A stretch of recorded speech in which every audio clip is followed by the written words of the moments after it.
Bit of a back to basics for the apprentices video this week. If I have one more apprentice ask me what does this ECU do, I'm going to scream.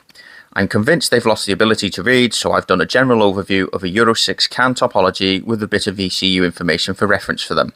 You might want to use the pause button to read it, which the apprentices seem to do a lot of when brushing up. I've included CAN connections from data on JAL test if you have a no comms issue, but we all know ECUs need more than just a CAN connection to make it work, such as power and ground. Anything you want to discuss about it, drop it in the comments. I might make a more in-depth video version in the future if this video is well received.